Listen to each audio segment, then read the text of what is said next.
I'm Scott Maynard, and I reckon I'm pretty busy at Polestar Australia, but today we're going to meet someone who balances sport, profession and family. We're catching up with Katya Crema. Katya has represented Australia at 2 Winter Olympics. She's gone on from there to follow her passion in architecture with a business called Hip v Hype. Hip v Hype are setting a new benchmark in sustainable design and housing. I'm really looking forward to meeting up with Katya and hearing more of her story.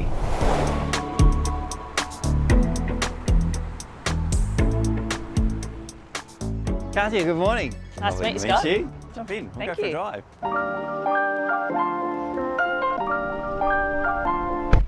I'll call out right here that I do not know Melbourne. Yeah, no, that's fine. I love coming here, Yeah. but usually see it from the back of a cab. So we're heading straight down this road? Straight down this road, yeah. I read that you were in skiing at 3, which seems like an incredibly young age to be on the slopes. How did you get into that sport? Was it encouraged by family? Yeah, so my parents, Monica and Luch, are both avid skiers. They were never competitive or professional, but skiing was really a passion that brought them together. We grew up skiing at Mount Buller, which is 3 hours from Melbourne, and basically spent every weekend there over winter from the age of 3. And just realised really early on that I loved the sport. I had a competitive spirit and really loved being in the mountains. I was watching some of the footage of you in Japan. Yeah. That really is ragged edge stuff. There's competitors falling away behind Yeah. you. You're off the ground. It looks unbelievably It's pretty wild. dangerous. Ski cross is pretty wild. I think the best way to describe it for people that say don't follow winter sports all that much is it's motocross or BMX, but on skis. So it's 4 at a time, it's fast, there's berms, jumps, rollers. Some of the biggest jumps that we hit are over 100 foot or 30, 35 metres. They're high risk, but it's a lot of fun. So you went to study after that to Yeah. become an architect. Was that a difficult thing to do? Look, I studied all the way through my athletic career. I studied architecture at Melbourne University as an undergrad, and then I did a postgraduate master's in property, and that kind of set me on my pathway to a life or a career in the built environment. It's a great space to be in. It's dynamic. Our business at Be Hype is a property development business, but also a sustainability consultancy. And we're the only developer with an in-house sustainability consultancy in Australia. So it's quite a unique model. Sustainability is at the forefront of what we do and how we think about buildings and the built environment.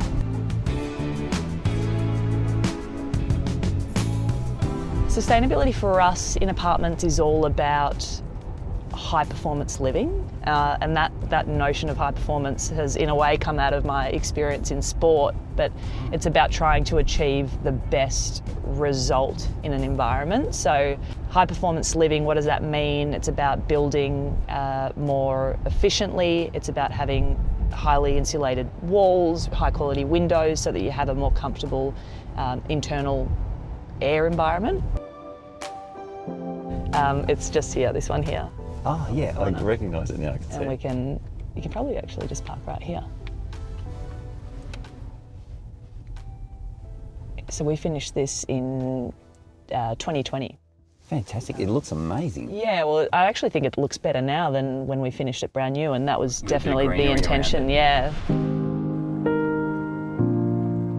Yeah, this is one of ours. It's 4 3-bedroom townhouses, like quite generous sized townhouses. It's got this buffer of landscape, which is technically council land, but the townhouses get the benefit of it, as Right. well as the path and the canal. So it's As if they a have a really front unique. garden. Yeah, exactly. And we've designed them so that they do have a front porch, and you can step straight out. We're finding that in our market there are so many more people that are now wanting to have a truly sustainable solution in not just transport but housing. Yeah, we find that our customers and our market are really interested in low impact living, that's what we like to call it. So they like to know that in all areas of their life, they are having a positive contribution to this climate crisis that we face. And housing is such a big part of that. But there's all these other benefits that come with living in a highly sustainable, energy efficient home, the things that you don't even have to think about. So the comfort levels when you walk home, you're not immediately turning on the heater in the middle of winter because your house is already at 23 degrees, purely out of good insulation and high quality windows and doors. It's those comforts that you get from living in a high performance home that enriches people's lives and gives them, more time to be focusing on other things. Their house just deals with the environment far more passively than perhaps many other properties. Yeah, and it's good for your bank balance too. Energy costs on a 8.7 star apartment versus a standard 6-star apartment, our calculations show it's about 40% less expenditure on energy. So it's pretty significant. There's many tangible benefits that come out of building well, more sustainably, and really focusing on a product that is built to last a long time. So what you're doing is bringing to life and creating the single largest purchase that most people make in their life. At Polestar we make the second. Perhaps one of the similarities between our two worlds is design. Design's critically important to Polestar and how a car is put together, and clearly it is in yours as well. How do you get inspired to do some of the extraordinary things that you've done in sustainable living apartments? Our position on design is often simple is better, not just through the lens of how it might look from the outside, but how it's experienced for a user on the inside. We design inside out in many ways, and we design for user experience first and foremost, followed by how it also integrates into the urban fabric and into the community. Good design for us is everything. It's what makes a home a joy to live in. It's the things that you don't even think about that have been designed that make living in a home so joyful.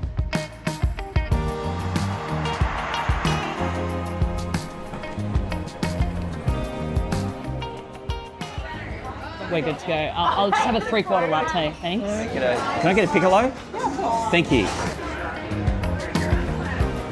I don't know whether it's just a mental thing, but I swear the coffee is better in Melbourne. It's pretty good.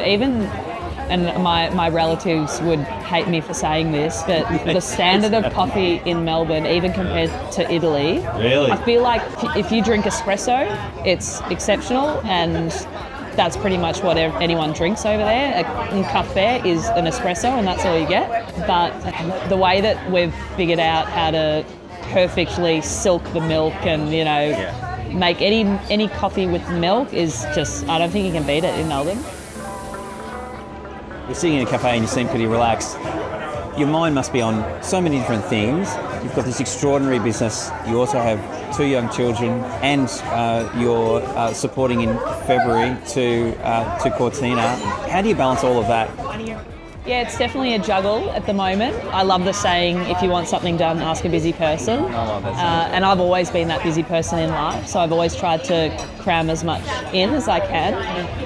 Having 2 young boys, 2 and 4, has definitely really changed our lives in a positive way, but it is a huge part of who I am now as being a mum, and I feel really privileged to be able to have that opportunity and juggle that with working and delivering what I'm really passionate about, which is highly sustainable homes, and then to have the opportunity of being Deputy Chef de Mission at the upcoming Winter Olympics, which are in Milano-Cortina 2026.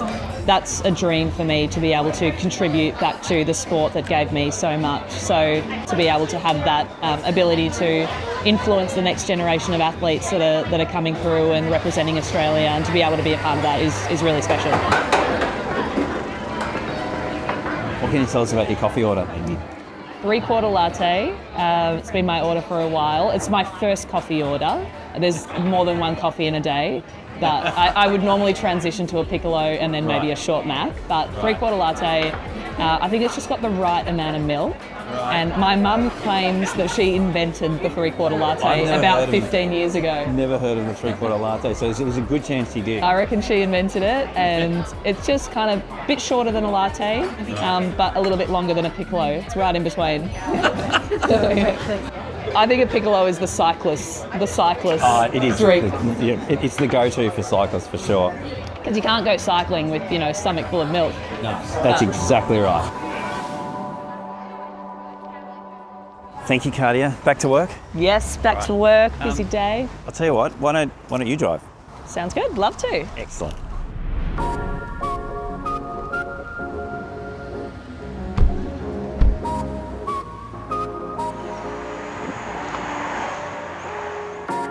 How often these days do you just get to go for a ski for fun?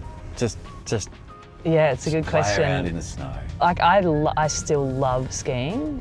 Even having finished a competitive ski racing career, skiing has to be my all-time favourite sport. I actually, when I finished ski racing, started doing a lot more backcountry skiing. So getting your backpack on and heading out into the backcountry where there's no chairlifts or grooming, and it's a really unique experience being out there in the mountains with no one there.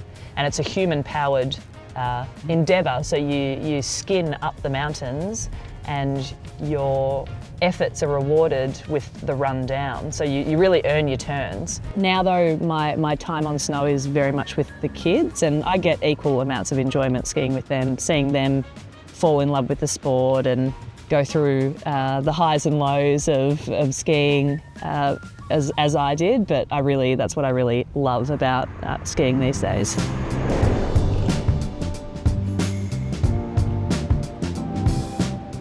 Thank you for driving us back. Before I let you go, just a couple of quick fire questions if you're in. It's like the game show round. Yep. You up for that? Yeah, hit me. Great, okay. Do you have an all-time favourite car?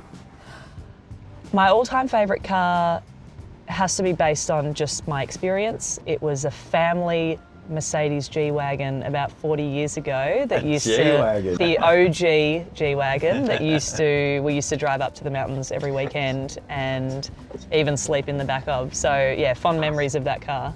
If you were to pull out your phone, what do you think would be your most used app? Definitely my camera. I take a lot of photos and video, family, work stuff. Yeah, the camera's always open on my phone. Right. You're on a plane, is it aisle or window? Oh, it used to be window, but now it's aisle for a quick dash exit. Yeah, absolutely aisle. efficiency. Definitely aisle. Katya, thank you so much for spending some time with me this morning, for driving us around Melbourne, for showing us your favourite coffee shop, and for talking to us and showing us some of your beautiful buildings. Had a great morning. Thank you for being part of it. Thank you. Thank you so much for having me. I really enjoyed it.